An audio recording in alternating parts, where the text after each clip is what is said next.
Hey everyone, and welcome back. We're diving into something pretty cool today. We're going to be looking at this guide all about how to learn English in just 6 months. 6 months? Yeah, ambitious, right? Sounds kind of crazy. But this guide seems to think it can be done, so we're going to break it down and see what we can pull out of it. You know, I think everyone listening probably have their own personal reasons for wanting to learn English. Maybe it's for work. Or travel, of course. Travel, exactly, yeah. Or maybe just for personal growth, like just to challenge yourself. Right. But no matter what your why is, I think we can all agree that being able to speak English fluently would open up a ton of doors. It really would. And what I find interesting about this guide is that it's not promising any sort of quick fix. Yeah. It's very upfront about the fact that you're going to have to put in the work. It's all about having a clear plan and sticking to it. Consistency is key. Okay, so no magic solutions. Got it. But the guide does at least give us a roadmap. Oh, absolutely. And a pretty detailed one at that. Well, let's get into it then. What's the first thing it talks about? Well, right off the bat, the guide stresses the importance of setting clear goals, like really understanding why you want to learn English. What's the end goal? Makes sense. I mean, if you don't know where you're going, how are you going to get there, right? Exactly. And once you have that clear goal in mind, it's much easier to stay motivated, especially when things get tough. I feel that. So, okay, we've got our goals set. What's next? Well, then the guide dives into the 4 core skills: listening, speaking, reading, and writing. It emphasizes that you can't just focus on 1 or 2. You need to work on all 4 equally. Like a car, right? You need all 4 wheels working properly. That's a great analogy. So how does the guide suggest we tackle all of these skills? Like, what's the study plan like? It recommends dedicating a good chunk of time each day, like 2 to 3 hours if you can manage it. But it's not about cramming it all in at once. You can spread it out throughout the day. Okay, yeah, that sounds more manageable. Bite-sized pieces. Right. And it also stresses the importance of finding a study routine that works for you, something you can stick to. Like maybe you're an early bird and you like to study first thing in the morning, or maybe you're a night owl and you prefer to do it before bed. I'm definitely a night owl. Okay, so we've got our goals, our study plan. What about the actual, learning part? Where do we start? Well, a big part of language learning is obviously vocabulary. Right. Got to learn those words. Exactly. And this guide suggests learning anywhere from 10 to 20 new words every day. Wow, okay. That seems like a lot. What's the best way to do that, though? Like flashcards? The guide actually advises against just memorizing lists of words. It says it's much more effective to learn words in context. What do you mean by that? So instead of just learning the word run by itself, you'd learn it as part of a phrase, like run a marathon or run a business. That way, you're not just learning the definition, but also how to use the word in a sentence. That makes a lot of sense, actually. Yeah. So it's about understanding how words actually work in the real world. Exactly. And there are some really cool apps that can help with this. Have you heard of Anki? Anki. Rings a bell, but... It's a flashcard app, but it's pretty high-tech. It uses something called spaced repetition, which basically means that the app learns alongside you. Oh, that's neat. Yeah, it figures out which words you're struggling with and shows them to you more often, so you learn them faster. Wow. That's like having a personalized tutor. It really is. Super useful. Okay, so vocabulary is covered. What about listening? I know a lot of people, myself included, struggle with understanding spoken English. Yeah, that's a common challenge. But this guide has some great tips. Of course, it recommends things like listening to podcasts and audiobooks, but it also suggests watching movies and TV shows with subtitles. Oh, yeah, that's a good one. I always feel like I learn so much from watching stuff with subtitles. Right, and they suggest starting with subtitles in your native language and then gradually switching to English subtitles as you get more comfortable. That's smart. Kind of eases you into it. Exactly. And it also helps your brain start to subconsciously pick up on the spoken words even while you're reading the subtitles. I bet that really helps with pronunciation, too. It does. Another thing the guide emphasizes is active listening. So not just having it on in the background while you're doing the dishes. Right. It's about really focusing on what you're hearing, maybe jotting down any unfamiliar words or phrases, or even trying to summarize what you've listened to. Okay, so basically making your brain work a little harder. Exactly. It's like a workout for your ears. Love it. Okay, so we've covered listening. Now let's talk about the one that everyone gets nervous about. speaking. Ah, yes, the dreaded I speaking. know, right? I always feel so self-conscious when I try to speak English. I think everyone feels that way at first, but this guide actually encourages you to start speaking from day one, even if you make mistakes. Really? Even if it sounds terrible? Especially if it sounds terrible. It says that the goal at the beginning isn't to be perfect.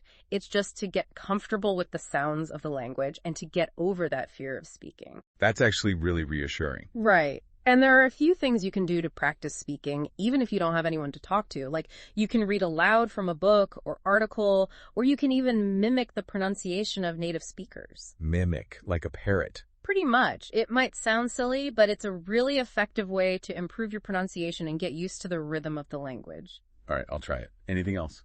Well, the guide also introduces this concept of thinking in English. Thinking in English, what does that even mean? Basically, it means trying to shift your internal monologue from your native language to English. So instead of thinking to yourself, I need to go to the store, you'd think, I need to go to the store, but in English, obviously. So it's like making English the default language in your head, not just something you use when you have to.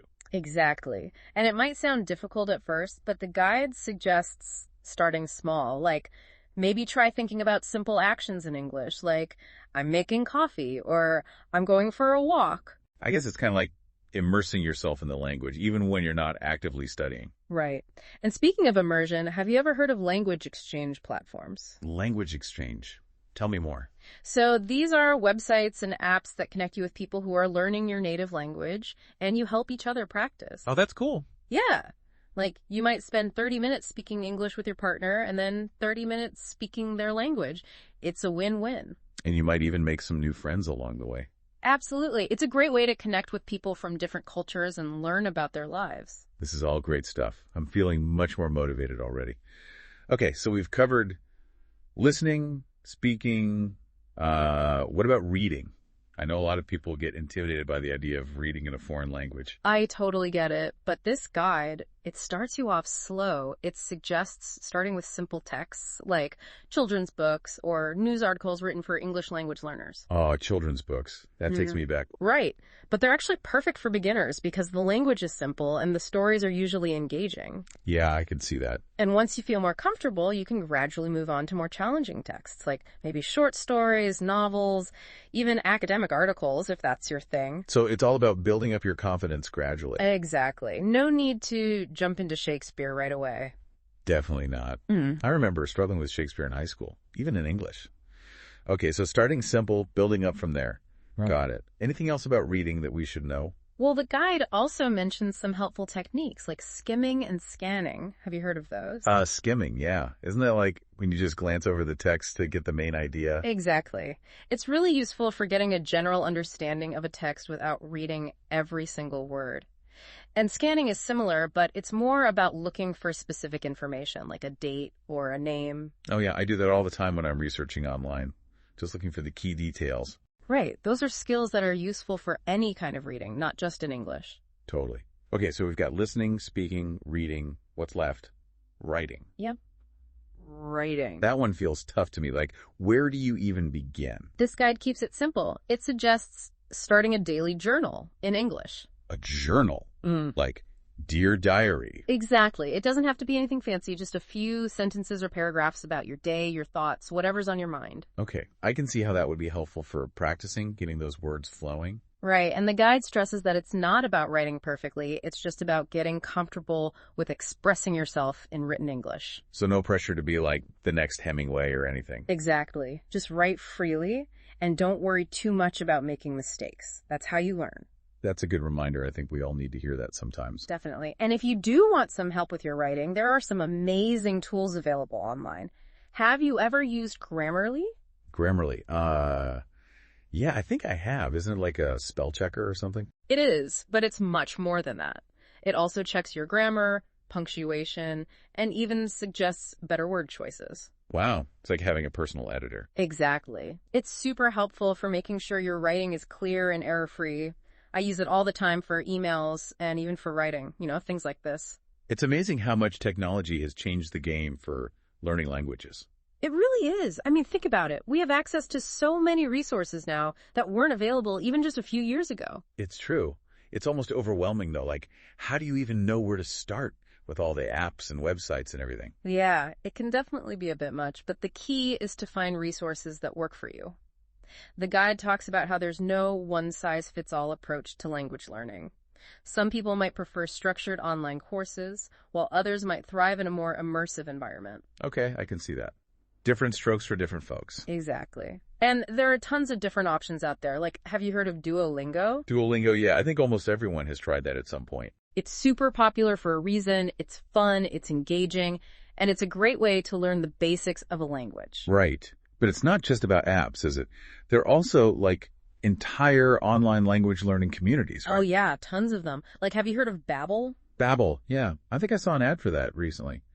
What's it like? It's a bit more structured than Duolingo. It focuses on practical phrases and everyday conversations, which aligns really well with this guide's emphasis on real-world application. So it's less about memorizing grammar rules and more about actually being able to communicate with people. Exactly.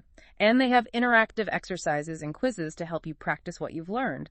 Plus, they even have live online classes with native speakers. Wow, that sounds pretty comprehensive. But it seems like there's this theme running through the guide. Like, it's not enough to just study the language. You have to actually use it in real-life situations. Absolutely. And this guide has some really creative ideas for how to do that.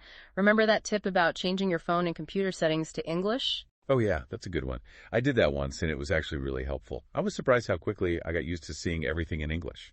It's amazing how adaptable our brains are.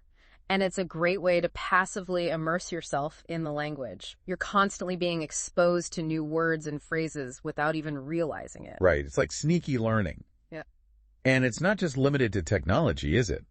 The guide also suggests labeling objects around your house with their English names. Yep. So, like, you could put a sticker on your refrigerator that says refrigerator or on your lamp that says lamp. I love that. It's like turning your entire house into an English classroom. Exactly. And it makes you think about the language even when you're not actively studying. It's all about creating that immersive environment, right? Surrounding yourself with the language as much as possible. Precisely. And let's not forget about the fun stuff, too, like watching movies and TV shows in English, listening to music, even playing video games. Oh yeah, that doesn't even feel like studying. Exactly. It's about finding ways to enjoy the language and make it a part of your everyday life. This is all so inspiring. I'm already feeling more motivated to start my English learning journey. But what about the less fun parts, like grammar and pronunciation? I know, those can feel a bit intimidating, but the guide addresses them in a really practical way. For grammar, it actually recommends a specific book, English Grammar in Use, by Raymond Murphy. Okay, I've heard of that one. Is it any good? It's a classic for a reason. It breaks down complex grammar rules into easy-to-understand explanations and exercises.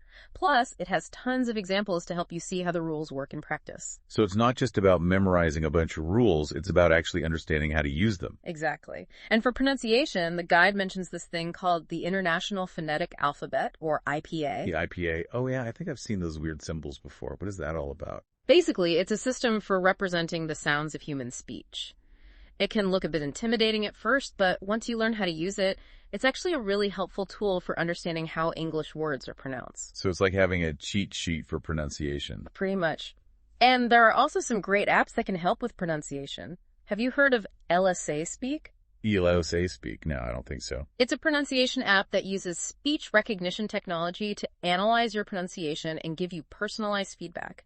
It's like having a pronunciation coach in your pocket. Wow, that's amazing. Technology really is amazing, huh? It is. But no matter how cool the tools are, the guide stresses that consistency is key. You're not going to see results overnight. It takes time and effort to learn a new language. I know. It's like anything worth doing, right? Yeah. You got to put in the work. Exactly. But the good news is that the more you practice, the easier it becomes. So it's not just about being naturally gifted at languages or anything like that? Nope. Anyone can learn English if they're willing to put in the effort. That's encouraging. Okay, so we've talked about all the different aspects of learning English, but how do you stay motivated? Like, what happens when you hit those inevitable slumps? Yeah, everyone goes through those. But the guide has some great advice for staying on track, like reminding yourself of your why, visualizing yourself speaking English fluently, and celebrating your progress along the way, no matter how small. Yeah, those little wins can make a big difference. It's easy to get discouraged when you focus only on how far you have to go. Exactly. It's about focusing on how far you've come. And it's also helpful to have a support system, right? Like people who are going through the same thing as you. Absolutely. And that's another reason why those language exchange platforms and conversation clubs are so valuable. They're not just for practicing speaking, they're also for connecting with other learners and building a sense of community. It's like having a cheerleading squad for your language learning journey. Exactly. And those connections can be so motivating. Knowing that you're not alone in this can make all the difference. Well, I'm definitely feeling more motivated and less intimidated after going through all of this. It's been really helpful breaking down all the different aspects of language learning. Me too. And you know what? This is actually the perfect segue into the next part of our deep dive. Are you ready to finally tackle that 6-month plan? Oh yeah, bring it on. I'm ready to see how it all comes together. Let's do it. It really is. It's like you're not just writing for yourself, you're writing for an audience, even if it's just an imaginary one. Right, and it makes you think more carefully about your word choice and grammar. Like, am I conveying my message clearly? Would someone else understand what I'm trying to say? Yeah, it's a good way to step outside of your own head and look at your writing from a different perspective. Yeah. Speaking of perspectives, this guy does a really good job of highlighting just how many resources are out there for English language learners. It really does, and I think that's one of the most exciting things about learning a language today. Like, there are so many options available. You're bound to find something that fits your learning style and your budget. Right. And I think it's important to remember that there's no one right way to learn a language. Exactly. What works for one person might not work for another. Some people might thrive in a structured classroom setting, while others might prefer to learn at their own pace with an app. I'm definitely more of a self-paced learner. Like, I like to be able to go at my own speed and focus on the things that I'm struggling with. And that's totally fine. There are tons of great resources out there for self-directed learning. Like, have you ever tried Duolingo? Duolingo, yeah. I think everyone and their grandmother has tried Duolingo at some point. It's popular for a reason. It's a fun and engaging way to learn the basics of a language. Right, but it's not just about apps, is it? They're also like entire online language learning communities. Oh yeah, tons of them. Like Babbel, for example. Have you heard of that one? Babbel. Yeah, I think I saw an ad for it recently. What's it like? It's a bit more structured than Duolingo. It focuses on practical phrases and everyday conversations, which I think aligns really well with this guide's emphasis on real-world application. So it's less about, like, textbook grammar and more about actually being able to communicate with people. Exactly. And they have interactive exercises and quizzes to help you practice what you've learned. Plus, they even offer live online classes with native speakers. Wow, that's pretty comprehensive. Yeah. But it seems like there's this common thread running through all these resources. Like, it's not enough to just study the language in isolation. You have to actually use it, in real life situations. Absolutely. And the guide makes a really good point about this. It says that one of the best ways to learn a language is to immerse yourself in it as much as possible. And I love that the guide doesn't just give you vague advice about immersion. Like, it actually gives you concrete tips for how to do it, even if you're not living in an English-speaking country. Right. Like, remember that tip about changing your phone and computer settings to English? Oh, yeah. That's a good one. I did that once, and it was actually really helpful. I was surprised by how quickly I got used to seeing everything in English. It's amazing how adaptable our brains are. And it's such an easy way to passively immerse yourself in the language. Like, you're constantly being exposed to new words and phrases without even realizing it. Right. It's like sneaky learning. And it's not just limited to technology, is it? The guide also suggests labeling objects around your house with their English names. Yep. So, like, you could put a sticker on your refrigerator that says refrigerator or on your lamp that says lamp. I love that. It's like turning your entire house into an English classroom. Exactly. And it just makes you think about the language even when you're not actively studying. It's all about creating that immersive environment, right? Surrounding yourself with the language as much as possible. Precisely. And we shouldn't forget about all the fun ways to immerse yourself in English, too. Right. Like watching movies and TV shows, listening to music, playing video games. Yeah, it doesn't even feel like studying when you're doing those things. It's all about making it enjoyable. Exactly. Find what you love and do it in English. Okay, so we've covered a lot of the, I guess you could say, fun aspects of learning English. But what about the less fun parts, like grammar and pronunciation? Those can be a bit intimidating, right? I know. But this guide, it actually approaches them in a really smart way. Like, for grammar, it recommends starting with a specific book, English Grammar in Use by Raymond Murphy. Oh, yeah, I've heard of that one. Isn't it like a classic? It is. It is. It's a classic for a reason. It breaks down all these complex grammar rules into bite-sized explanations and exercises, and it has tons of examples so you can actually see how these rules are used in practice. So it's not just about like rote memorization. It's about actually understanding how the language works. Exactly. And, pronunciation, that can be a tricky one too, but this guide, it recommends checking out something called the International Phonetic Alphabet. The IPA. Oh yeah, I think I've seen those like weird symbols before. What's that all about? Yeah, those symbols, they can look a little intimidating at first, but they're actually really helpful. The IPA, it's a system for representing the sounds of human speech. Okay. So each symbol, it represents a specific sound. And once you learn how to use it, the IPA, it can be a really valuable tool for understanding how English words are pronounced. So it's like having a cheat sheet for pronunciation. Pretty much. And you know what? There are even apps now that can help you with pronunciation. Have you ever heard of LSA Speak? LSA Speak? No. Yeah. That's a new one. Yeah, it's this cool little app, and it uses speech recognition technology. Oh, wow. Yeah, it analyzes your pronunciation and gives you personalized feedback. That's awesome, like having a pronunciation coach right in your pocket. Exactly. Technology is pretty amazing, right? It's made language learning so much more accessible. It really has. But I think it's important to remember, too, that no matter how cool the tools are, you still have to put in the work. Absolutely. Consistency is key. You're not going to magically become fluent overnight. It's like anything worth doing, right? You got to put in the time and effort. Exactly. But the good news is, the more you practice, the easier it gets. So it's not just about being, like, naturally gifted at languages or something.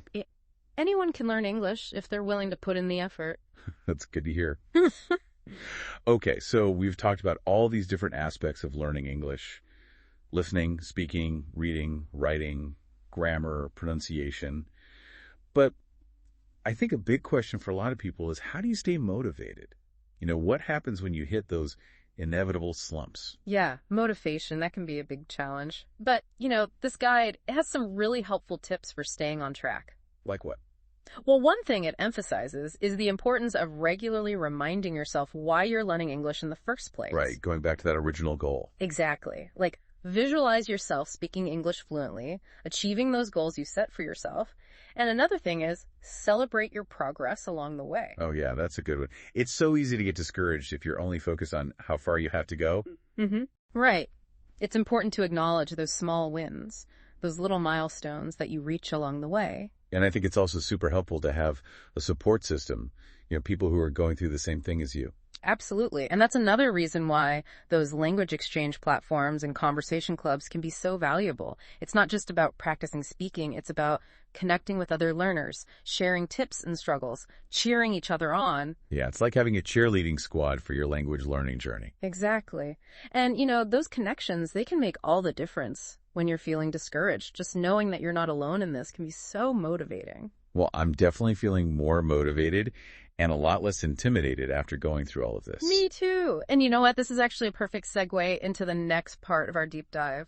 Oh. Are you ready to finally tackle that 6-month plan? I think so. Let's do it. Okay, so this is it, huh? The 6-month plan. Let's hear it. All right, so month 1, it's all about laying the foundation getting comfortable with the basics. You're going to be learning things like basic greetings, simple phrases, how to introduce yourself, stuff you'd use every day. Okay, so like, hello, thank you, my name is, that kind of thing. Exactly. And you'll be working on your pronunciation too, making sure you can at least get those basic sounds down. Makes sense. So it's about building that confidence, getting comfortable with the sounds of the language. Right. Then month 2, we start adding in some grammar. You're going to be tackling things like present, past, and future tenses, learning how to construct simple sentences. Okay, so we're starting to put those words together, making them work. Exactly. And you'll start doing some basic writing, too. Short sentences, maybe even a paragraph or 2. Wow, so it's like building up those skills gradually? Exactly. Then in month 3, things start to get a little more personalized. This is where you start incorporating vocabulary that's specific to your interests and goals. Like, if you're really into cooking, you might start learning the names of different ingredients and cooking techniques. Or if you're in the tech industry, you might focus on tech jargon. That's smart. Keeps it relevant and engaging, right? Exactly. And month 3 is also where you really start putting it all together and having those basic conversations in English, maybe with a language partner, or even just practicing with yourself in the mirror. Okay, so things are starting to get real. What about month 4? Month 4 is all about diving deeper into reading and writing. You'll be tackling things like short stories, news articles, blog posts. You're expanding your vocabulary, getting exposed to different writing styles. So you're training your brain to decode English in different contexts. Exactly. And you'll be doing more writing too. Maybe writing essays on topics you're familiar with, really honing those writing skills. Okay, this is where all that journaling practice from earlier really comes in handy. Absolutely. Then month 5. This is where we cranked up the immersion. Remember all those tips about changing your phone settings, watching movies, labeling things around your house? Well, this is where you go all in. It's like you're living in an English-speaking country, even if you're still at home. That's the goal. And of course, you'll be having daily conversations in English, pushing yourself to speak more fluently and confidently. Wow, it's like all the pieces are starting to come together. They are. Yeah. And then month 6, the grand finale, this is where you really push your boundaries. Think advanced discussions, debates, maybe even giving presentations in English. Wow. From simple greetings in month 1 to giving presentations in month 6. That's amazing progress. But this guide, it seems pretty realistic, right? It's not promising you'll be perfect by the end of 6 months. Right. It acknowledges that there will be bumps along the way. You're going to make mistakes. You're going to have days where you feel discouraged. But the important thing is to keep going, to celebrate those small victories, and to remember why you started this journey in the first place. I think that's such an important message. It's a marathon, not a sprint. Exactly. And, even after you reach that 6-month mark, the learning never really stops. There's always something new to learn, new ways to improve. Well, this has been an incredible deep dive. I feel like we've covered so much ground, from the basics of language learning to all the amazing resources that are available. And I'm definitely feeling more motivated and a lot less intimidated about starting my own English learning journey. Me too. And what better time to start than now? Exactly. So to everyone listening, I challenge you to take that first step today. Maybe it's downloading an app or watching a video on YouTube or even just changing your phone's language settings. It doesn't have to be anything big, just something to get you started. That's the perfect way to put it. One small step today can lead to fluency tomorrow. That's right. And who knows? Maybe 6 months from now, you'll be speaking English like a pro. Thanks for joining us on this deep dive, everyone. Until next time.